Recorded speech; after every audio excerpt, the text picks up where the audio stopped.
What up, everybody? It's your girl JoJo of JoJo's Replay, and I am here to tell you about OAT, Official America's Team. It is a platform built for fans, by fans, and it's all about Cowboys Nation, baby. We got so many big-time personalities like yours truly, Tyson Westcoast from Dallas Cowboys Scouting, Silver and Blue Nation headed by Big Game James, and the president and CEO himself, Barry Gibson, the guy that's bringing us all together and making all of this happen. Go subscribe. Go be a supporter. You know it's all about Cowboys Nation and about this chase for number 6, baby. And OAT is the hub to connect us all. So I'm telling you right now, go join. Go subscribe, because here at OAT, baby, we making big moves, because OAT is our business, and our business is our swag. We them boys.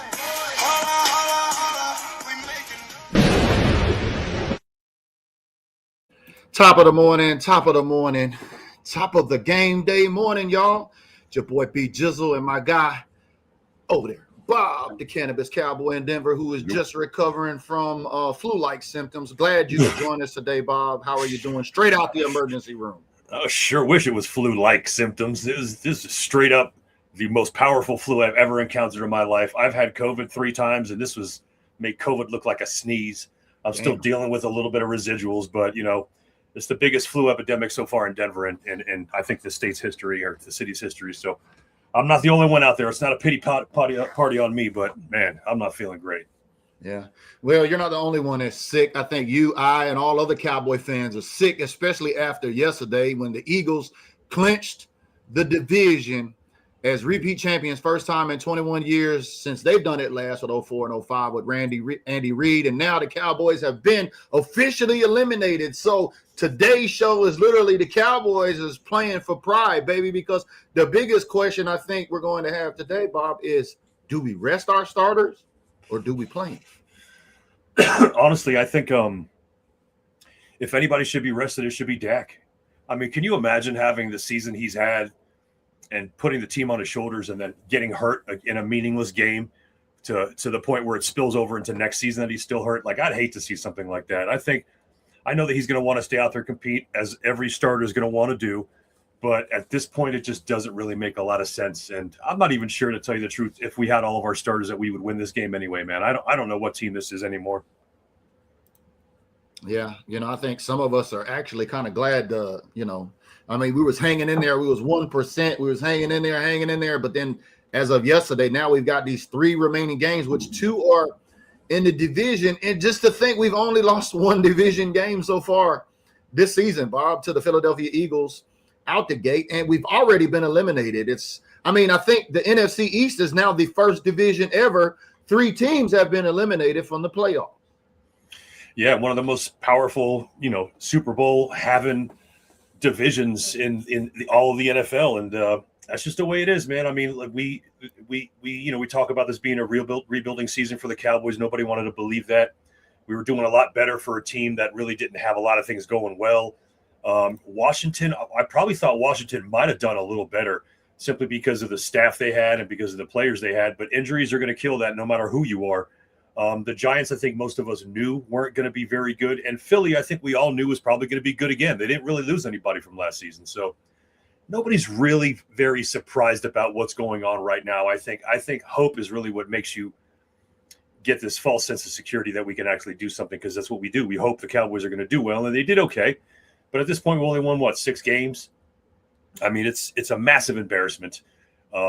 And waiting just a little too long to make those necessary moves probably is what did us in. But it's not like we could have forced the Jets' hands. The Jets were going to trade when they wanted to trade, and it wasn't until then that they decided they wanted to trade Quentin. So Jets had that fire sale. When they had that fire sale, I know they got rid of Sauce Gardner. They got rid of pretty much everybody. But welcome everybody to the show this morning. It's 8:54 on the West Coast. It's bright and early this morning. We got a 10 a.m. on the West Coast game. This is the Big 3 minus Kels. Kels is out with her club doing some things. She was live in OAT yesterday, so if you missed that, you can jump into OAT and check her breakdown and news and notes and her key for the Cowboys to win today. And yeah, I just think that's the big discussion. But are we going to start the starters or are we going to sit them? But I think that's been pretty much put to rest because Schottenheimer came out on the presser a couple of days ago and said he wants to win. And so that means he's going to play Dak Prescott. And I understand exactly what you're saying because, boy, oh, boy, oh, boy, things could get real ugly real quick over these next 3 games, Bob. If, and I hate to say if, something happens and we go into next season with, we got Trayvon Diggs back today. I mean, Deron Bland is out now for the rest of the season with a foot injury. Kind of funny how that worked out, right, Bob? Oh, we're not going to play Trayvon. Hey, go sit down. Oh, what? Bland's hurt? He's out? Oh, hey, Trey, come on. We need you back up here, Trey. Come on. Yeah, I just seen Trayvon out there working out today. I don't know if this is the last 3 games we may see of Trayvon as a Cowboy, Bob. It's possible for sure. I they haven't said anything publicly about what the real reason for all of this is, unless the real reason for all of this is that he just physically wasn't ready. I think maybe it could be a chance where he just wasn't ready physically, and everyone's turning it into something different. We have the ability to do that nowadays. Everybody's a newscaster and a news reporter, so but I don't know at this point. Really, the Bland thing is what's really, really confusing to me because I guess I assumed like everyone else he was healthy, but he's been playing with a bad foot all year. And now he's going to go get yet another surgery for the same problem that he had last season. I got to tell you, man, if we don't start making some moves in this draft for cornerbacks, safeties, and linebackers, man, we are just going to do the same shit next year. Well, Clarence Chill, NFL, Clarence Hill asked Dak Prescott, you've been hurt when the Cowboys haven't made the playoffs. And now that you're healthy and you're not making the playoffs, let's see what you got to say about that. So let's listen to what Dak had to say about potentially missing the playoffs. This was a couple days ago before the Eagles actually won, but he said this one stinks for sure. Generally, when you guys have missed, it's because you were out for much of the season. Is it a personal disappointment you've been healthy and you guys are not playing for the playoffs, not going to be in the playoffs? Yeah, this one stings for sure. I hadn't felt this since my second year in the league, and so it's a foreign feeling, but I'd say for sure it's motivating as hell. Talking about just all the changes and everything that's happened through the season, the ups and the downs, adding personnel, right, losing a teammate. A lot went into this year, and it's unfortunate that we were not in the position to be looking forward to the playoffs right now. And I know just for me, not only me personally, but for a lot of guys, this is a feeling that they'll carry into the offseason, and we'll do our damnedest to make sure that this doesn't happen again. And so with the additions, with the leadership, with the men that we've brought in, that's one of those reasons why we can carry momentum using these 3 games. Man, sounds like a broken record if you ask me, Bob. What do you got to say about Dak Prescott missing the playoffs healthy? I don't feel like it's the same thing every quarterback has said for the last 30 years. Going to go out there and try our best. We come up short when it comes to the postseason, and hopes and dreams of that are shattered. Maybe next year. I mean, look, at some point, like if one person tells you one thing, you can say it's their opinion. But if 10 people say something, you might want to start looking into it. And at this point, if the Dallas Cowboys don't look really, really hard inward at their staff, i.e. Matt Eberflus and the wreck that he has bestowed upon us defensively this season, if we don't do something to address that right away, I just don't feel like we're going to get any better. I mean, our offense was really good this year. Were they prolific, elite? Probably not. You don't get to just shut down elite wide receivers when you want to, and that seems to be what happened to Pickens at a couple games. But, we had a really, really good offense that, like we said all year, if we just had a 50% decent defense, it would have carried us into the playoffs this year. And we didn't do anything on defense. We had a stretch of about 3 games where we looked really decent on defense, and then it just went back to the way it was before. So I don't know, man. It's tough to hear him and see him. I love Dak as a player, as a Cowboy, the face of the franchise. He's a great dude. Anybody would have taken this guy to be the face of their franchise. And to see him have to deal with what we've been dealing with for even longer than him being there, this Cowboys curse is a bummer, man, because there's been a lot of great players on this team, and they just didn't get to see good postseason wins. Well, you were talking about that defense, and there's been a lot of noise about our defensive coordinator, Matt Eberflus, and there's been a change this week. And I don't know. I want to get your thoughts on that because I know what my thoughts are on it. But we've heard that Matt Eberflus said he's moving from the sideline up to the booth, and Aaron Whitecotton, the defensive line coach, is going to be calling the plays on the field today. Is this a 3-game move ahead of time? We're going to push Matt Eberflus out of the picture, or why is Matt Eberflus, who couldn't get the defense together on the ground, up in the booth now. I can't even logistically come up with a reason for that. The weird thing is, the first thing I thought of is because I felt like maybe he thought he was going to get pelted with objects if he stayed on the sideline any longer at a home game. That's honestly what I thought. Now, that was a stupid thing to say because nobody does that in Dallas. That sounds like Eagle fans, throwing batteries and shit at Santa Claus and things like that. Yeah. I felt like he might have been. I thought it might have been a joke in that manner, but it's the truth. And him going up to the booth, I don't know. I think maybe could it be a punishment for him? Maybe not being down there with the guys, having somebody else calling the plays. But if you're the ones that are coming up with the plays, having someone else voice them to someone else isn't really doing anything other than making the possibility of that person as a coach move up a little bit. So I don't know. I think maybe White Cotton might be moving up a little bit at some point. That could be the reason why they're doing this. But it's a very odd move, and it's even crazier that they actually made an announcement about it. Like, I think if we just kind of noticed it would have been better. Yeah, like I think known activity means, hey, pay attention. This is what we're doing.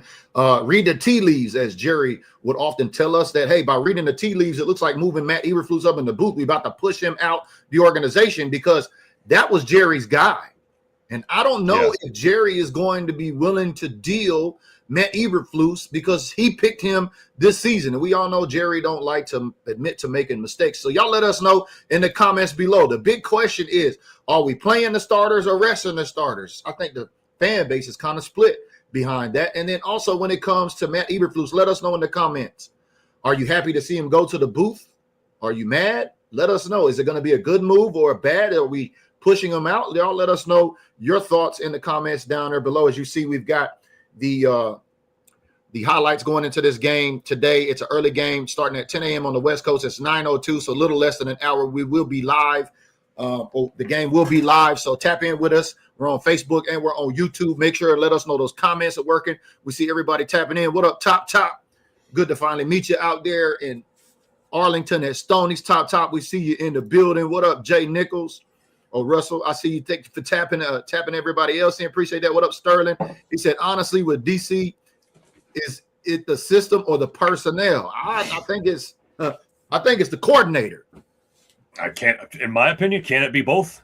Look, if you've got a coordinator that's got a bad system, you've got a bunch of elite friggin' players in that system, they're probably going to outplay the bad situations they get put in. But if you've got bad players out there and a bad system, there is no recovery for that. And I feel like that's what's going on this season.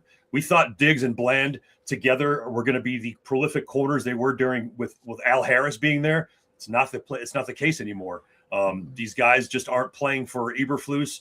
They weren't really playing very well for the last couple of years, if I'm being honest, besides having injuries. So I don't know.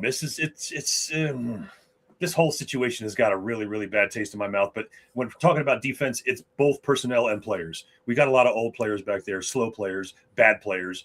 Number 59.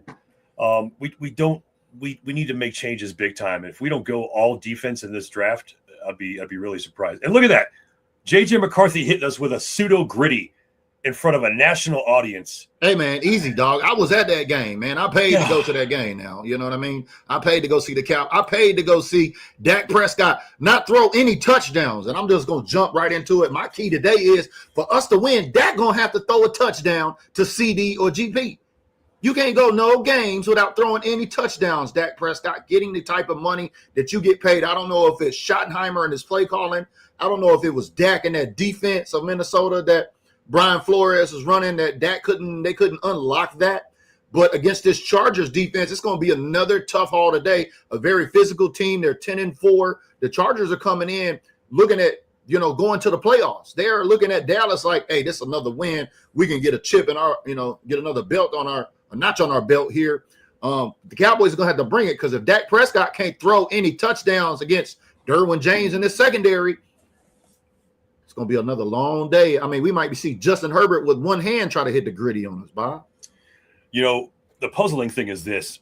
They were able to take George Pickens' infamous slant route out of the game against Minnesota by taking a safety and dropping him down, making the corner follow him out, and keeping a linebacker out there on the flats so anything short doesn't get thrown. They pretty much locked him down with that. My question is this. If you've got three guys dedicated to one player, where are the other two guys that should be open when that happens? And so really the bad thing with this team is that we can't ever be when bad things happen to us, things seem to fall apart for us.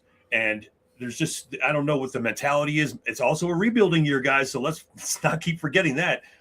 It's a tough thing to have to see. If you take 3 people and commit them to one person as a defensive coordinator, there should logistically be 2 people open when you do that. And there wasn't. And I just don't understand why things that were working for so long in this season all of a sudden just stopped working. Especially after we got better personnel on the team. I don't understand that. That's a real weird thing for me. So hopefully if we do see Pickens and these guys show up today, it'll be better for them, man. Pickens is actually, if he finishes the season right now, he's not getting the same money that he would get if he would have continued his reign throughout the entire season. Do you think that might be by design? Do you think that might be design? Muffle him a little bit, maybe not feed him the ball why too is much. Stephen Jones up there in the booth with a walkie-talkie? Who is he talking to, Bob?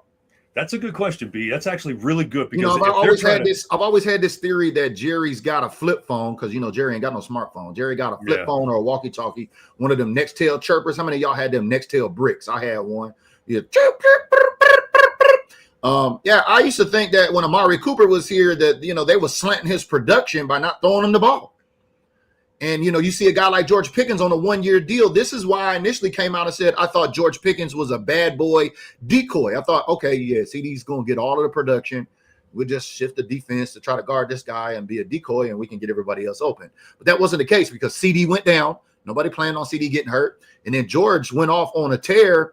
And now we've seen a decline in his production. And you're exactly right. If George were to continue at that clip, we'd have to come back and pay him damn near wide receiver 1 money. So somebody let us know in the comments down there below. What is wide receiver 1 money looking right now, especially for franchise tagging? Because I'm almost expecting that the Joneses are likely going to franchise tag George Pickens because they're not going to try to pay him all that money.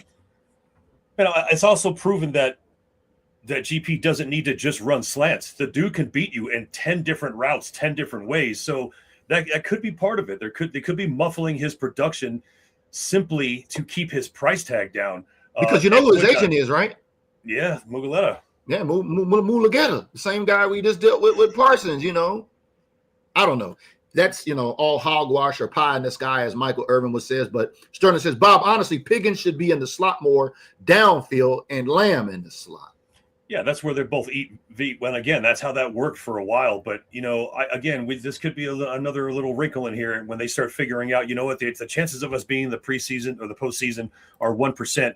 Why are we feeding this guy the ball so much? Let's try and preserve the team as opposed to getting them hurt. I don't know. Maybe I hate to think that our GM would think that way, but Jerry's crazy. So what we're getting ready to see? I think over these next 3 games, we're getting ready to see a pretty well put together defensive. I think that's changed with Eberflus going up and White Cotton down there. I think that's going to have a different energy on this defense. I think that there is politics about Eberflus don't know what the fuck he's doing, and especially with Trayvon Diggs back. I think that's the reason why they moved Eberflus up to the booth. I don't think Trayvon and Eberflus see eye to eye. I think there'll be some politics going on there because, the whole cover, the whole zone man thing that started off at the beginning of the season and why we ultimately seen Trey go and sit down. But maybe that's why they moved him up there is because they don't want to see Trey go off. Like you said, maybe throw a water bottle at him or throw a towel at him or a ball at him or something like that. But there's definitely a reason, especially this late in the season. But I think we're getting ready to see 3 great games defensively. I think we beat the Chargers today. I think we look and we see, well, where the fuck has this team been the whole damn season? And then guess what?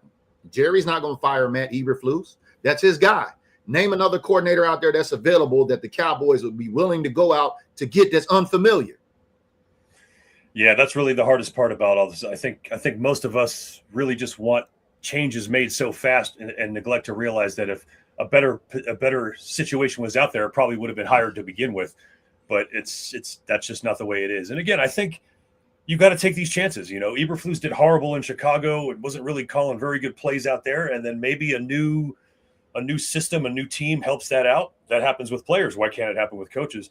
I just don't think it did happen, and I don't think it will happen. I don't see this guy changing the way he plays his defense, and which is the reason why our results never changed.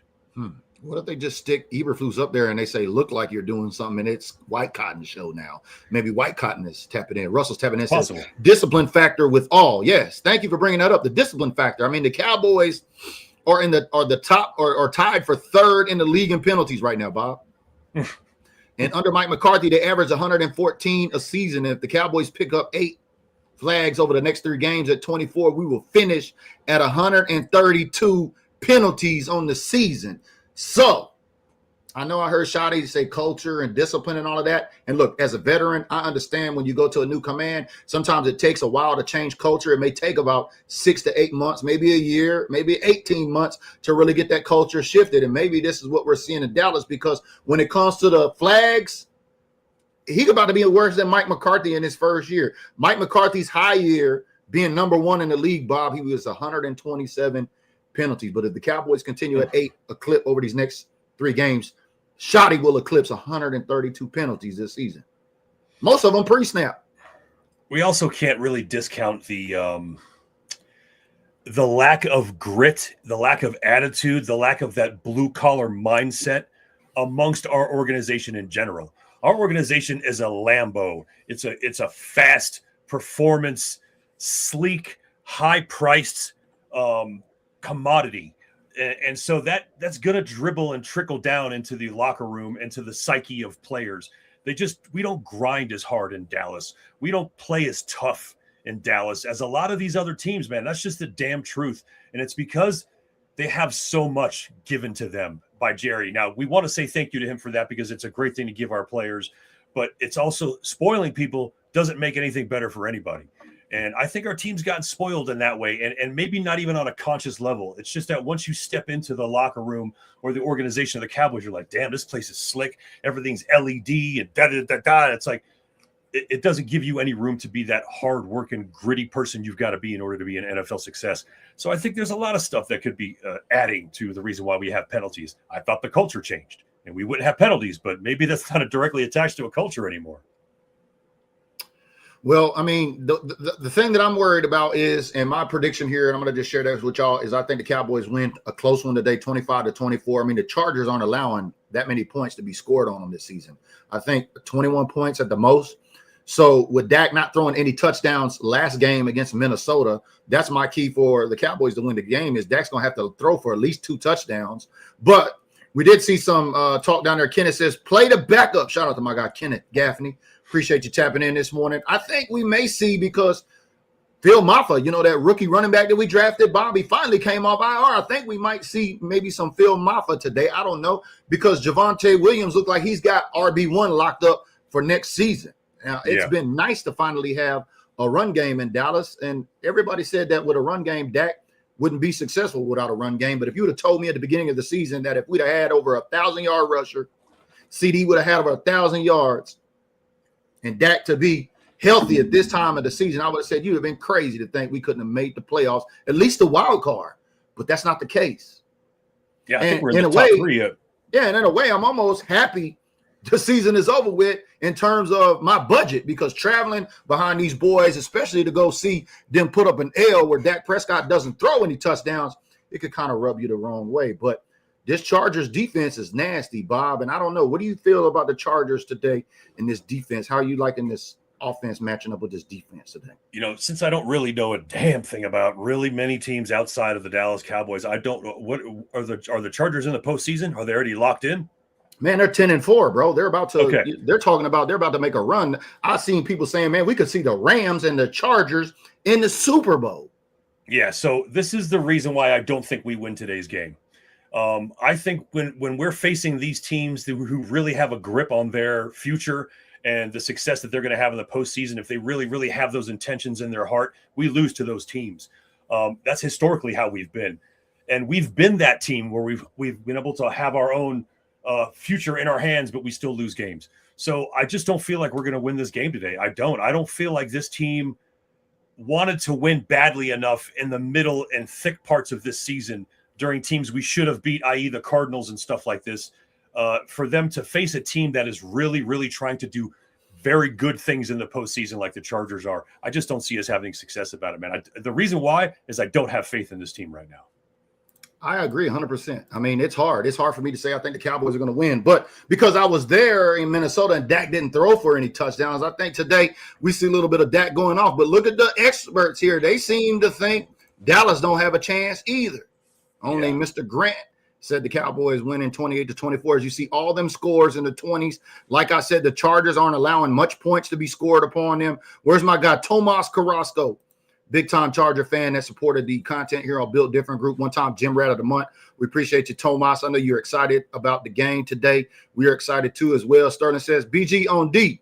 We should have promoted within from years ago. You look at the NFL, it's getting younger and more parallel is talent. Old coaches are gone. Time we look to the future on the QB. I mean, I think that's what we did with Shoddy. We let Al Harris go, too, man.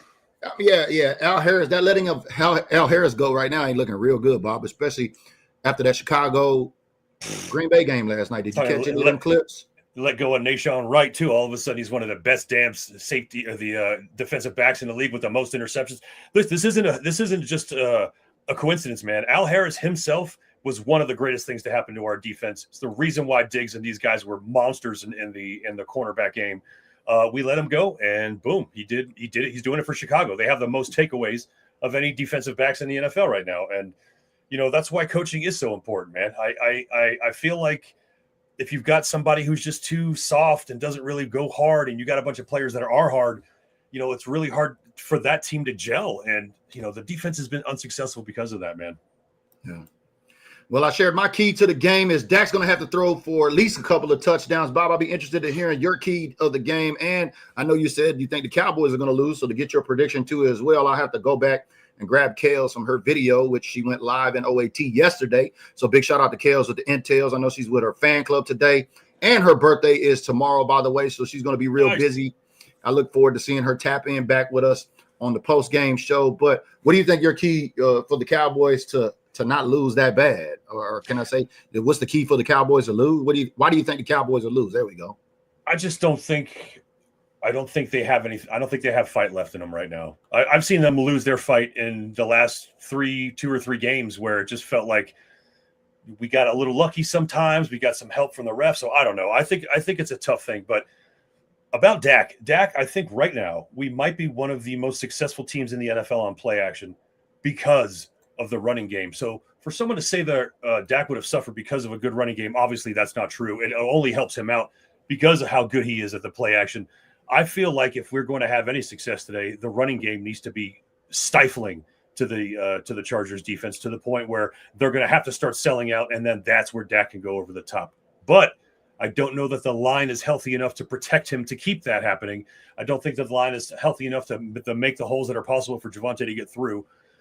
So I don't think that we win this game. I think we probably use 28-14.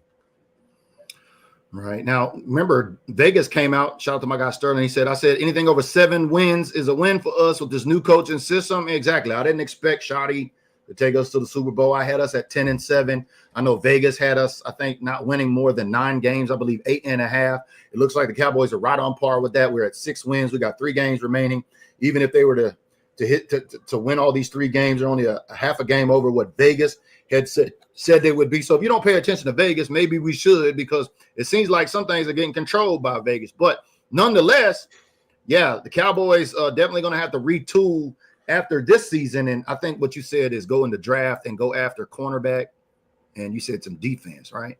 Oh, yeah, definitely some linebackers. Yeah. Our linebackers are bad. Outside of Overshown, dude, we traded for this guy, Logan. And I feel like he's played 4 snaps since we got him.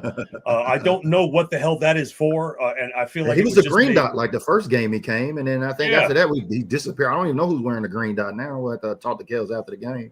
Yeah, that's crazy, man. So I don't know, man. This defense is very weird. And it's the reason why we've lost at really any possibility of doing anything in this postseason, man. Yeah. But our offense is damn good. And I'd love to see Javonte come back. I'd love to be able to keep our kicker, because he's going to be a free agent too. Yeah, Pickens is going to be a free agent. Those are big things. Yeah, it's going to be interesting to see how the Pickens stuff plays out. I think we retain obviously the best kicker in the league, which was crazy. I know he missed 2 field goals last game, and Cowboys is already with the goofy shit. I'm burning my Brandon Aubrey jersey. I can't trust Brandon Aubrey. I ain't gonna draft Brandon Aubrey in my fantasy league no more. He meant 2 field goal. Like, seeing Cowboy fans cry like that shit is just amazing to me after this guy. I mean, he's missing 50 yarders? Yeah, man. I use Witten as this excuse. Witten It's anytime a star player who is nothing but consistent and awesome makes mistakes, I treat them like I treated Jason Witten when he dropped the pass. That shit don't ever happen. Let's keep it moving, because try it again and he's going to catch it. And that's the way it was with Aubrey. He missed another one, but it was just a bad day for him, man. What can you say? How long can you continuously be one of the only productive people on your team and have everything else around you not do well and continue to have success? It's just too hard, man. It's crazy. Yeah. And we need to win more on the road. Home games have been even losing at home has been a treacherous thing, but yeah, it's a lot more disarray than I think people give it credit for, man. I saw the chaos early. Well, Sterling says, Bob and BG, this season has been about the road. Yeah, I mean, we can't win on the road. That's hard. Half your games are on the road, man. Sometimes we're not winning at home either, especially against teams that we should beat. But what's your prediction today, Bob, on the score? I got the Cowboys winning 25-24. Y'all let us know your score predictions down in the comments below. You got the Cowboys winning. You got the Cowboys losing. Because we know one thing's for sure. All the haters that have been watching the Cowboys, now that we're eliminated, Bob, guess what they're going to be doing today? I mean, they've been already on it. They're watching the Cowboys. Yeah. They can't get enough of us, baby. Yeah, they're going to sit and watch that's the way it is. No, we're not America's Teen Wolves. America loves watching us, whether we're playing good or not. So I think that's a bit of an oxymoronic statement. But yeah, I don't know. I think 28-14 is the Chargers beating us today. I don't know. I don't feel like they're going to play harder because they're eliminated. I feel like they're not going to play as hard because they're eliminated. If we played harder when it mattered, then we wouldn't be in this situation right now. So to think that maybe these guys are going to come out and look amazing, I don't know. And that's the thing. It could possibly be. The problem is I have no way of predicting a team that I've been watching my entire life, 50 plus years. I have no way to predict what they're doing because they are unpredictable every single week of the season, man. Yeah, just like Jamie Foxx said, so unpredictable. Oh, Sterling Sailors got a lot of points up there, 34-31 on the Chargers. Ooh, that Chargers defense has only been giving up about 21 points a game at that, but that's going to be interesting because this is the final home game for the Dallas Cowboys this season. And like I said, Bob, I'm almost happy that we're not on the cusp of the playoffs. I don't have to worry about making travel plans in January to playoff games or thinking about going down to Levi Stadium where the Super Bowl is at this season on February 8th. I might be down there anyway to check out my sons that live in the Bay Area just to go down there as a result. But the Super Bowl next year will be in SoFi, and then the year after that it'll be in Atlanta. I guess, Levi's is out of the wash. We'll have to look towards SoFi next season. But let us know your predictions down there below. Bob gave his prediction 28-14 with the L. I got the Cowboys winning 25-24. My key to the game was Dak's going to have to throw at least 2 touchdowns. And the other stat that stuck out to me was that this offensive line of the Chargers have given up 49 sacks on Justin Herbert this season, Bob. And so I think maybe the Cowboys can probably get 3 to 4 sacks today if Matt Eberflus could just call the right fucking plays from the booth today. Because, I mean, this offensive line does look a little shaky, and especially with Quentin Osa and Kenny Clark up front, it would make sense that, hey, maybe if they're giving up this many sacks, maybe let's put a bunch of guys on the line and try to go sack the guy. I don't know. Yeah. Just I'd like to also common sense. I'd like to see it. I'd like to get your opinion about this too, because you've been to AT&T Stadium for home games. I need to know why a stadium that holds some of the biggest crowds you can fit into a stadium, how can we be so quiet as a stadium? I don't understand why we don't give people more of a problem visiting teams when they are here. It's almost as if our teams are sitting, our fans are sitting on their hands, which I know isn't the case. They aren't. I'll tell you what it is. You know what it is? When I went to the Minnesota Sunday night game, right? I couldn't wait to get to the tailgates. I'm thinking, damn, it's a night game. Everybody gonna be set up. I get to dip around all the different tailgates and eat and drink and smoke a little bit, because you gotta drink or smoke to be a Cowboys fan. But when I got to AT&T Stadium, Bob, I seen so many tailgate spots open. I'm like, what? I'm like, normally there's people out at midnight the night before trying to hold down these spots, this real estate, right? Because it's first come, first serve. But the parking lot wasn't even full on the Sunday night game. And so I'm thinking like, where the fuck is everybody at, right? Well, okay, it's cold, right? It was 40 degrees, 37 degrees. It was really chilly. We had the heaters going. Okay, maybe everybody didn't want to put up with the weather. I can understand that. Not everybody's built different. Yeah. But when I get into the stadium, I began to see why the parking lot was so empty. It's because it appears that all of the season ticket holders have been selling their tickets to the opposition. Because in that Minnesota game, Bob, it almost felt like it was half and half in there. Half Minnesota fans, half Dallas Cowboy fans. I was literally sitting in the 400 section looking around the stadium, and all I could see was Vikings fans going, "Skol! Skol!" And I'm like, who the fuck let y'all in? Yeah, that's big, So, man. I'm pointing my finger right at season ticket holders because they don't love their team. They'd rather sell their ticket to the opposition when this team is down. And I don't know if I can be mad at them for that. Well, so here's the deal. So let's compare the Dallas Cowboys organizationally to the Detroit Lions, let's say, a team who is blue collar as it gets, all about work, hard work. They haven't had great success, but what they did do at the beginning of this season is found their season ticket holders that were selling their tickets and did not allow them to buy season tickets again this season. So at the beginning of this season, they said to them, listen, if you're going to be a fan of the Lions and you want to keep those tickets, we'll give you those. But these folks that have been selling their tickets all season to visitors to come in, you're no longer going to have access to season tickets. And I think that's a pretty sick thing to do, man. I think that's the way to keep your stadium rocking, full of your home team. Yeah, it'd be nice because, they do have facial recognition in all of the stadiums now. And that's not so they can find out if you sold your season tickets or not. That's because they want to find out the bad guys, put their picture up on the screen and say you're banned from the stadium. As you can see, there was high school football playoffs that was played at AT&T Stadium this weekend. And unfortunately, there was a lot of fights that broke out as a result. And shout out to my guy, Lane Bowman of Smithson Valley High School on their back-to-back state champions, 5A Division I state champions, Bob. This guy went to high school with. He's a tight end coach at Smithson Valley, and both his sons had played on his championship team, Bob, which I think is really cool. Like, both your sons, not only do you win a state championship as a coach in Texas, right? But you have two of your sons playing on. I thought that was extra special. Shout out to my guy, Lane Bowman, big-time Dallas Cowboy fan. That was played at AT&T Stadium. But, yeah, this camera and tickets and all of this stuff, man, it's all about the money. And I seen that at that Minnesota game. I'm like, how the fuck did all these Minnesota fans get in here? Oh, that's why the parking lot was empty. Season ticket holders are like, fuck this team, and they're selling their tickets. But you can't get mad at them for that. But we got our predictions here. We got about 20 minutes before the game gets underway. And my girl Kels will be joining us on the post-game show. We appreciate everybody tapping in this morning on Facebook and YouTube. It is an early game today. Make sure you leave your predictions in the comments below, so that way when we come back, we can check out and see who was close or not. Bob's got the Cowboys losing. I got the Cowboys winning. We're going to see which team's going to show up. Are they going to show up and play for pride, or are they going to tuck their tail and run now that they've been eliminated? It's going to be interesting to see how this plays out, Bob. Sadly, this is the first game this season that I won't be able to watch because it's not on TV here locally. Oh, wow. Yeah. Crazy. I'm gonna have to try and do a little tinkering and turning some screws to see if I can get my. It's funny how that works when we're not in the running or we're not hot.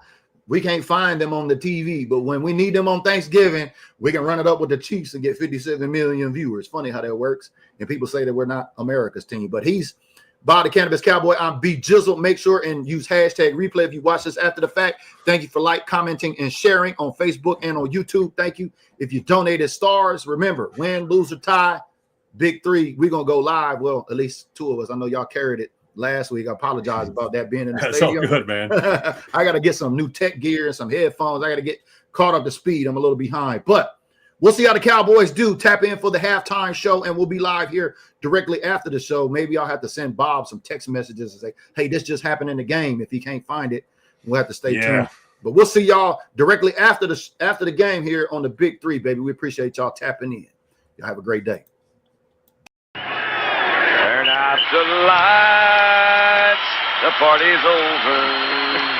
They say that all good things must end. Call it a night. The party's over. And tomorrow and next year starts the same old thing again.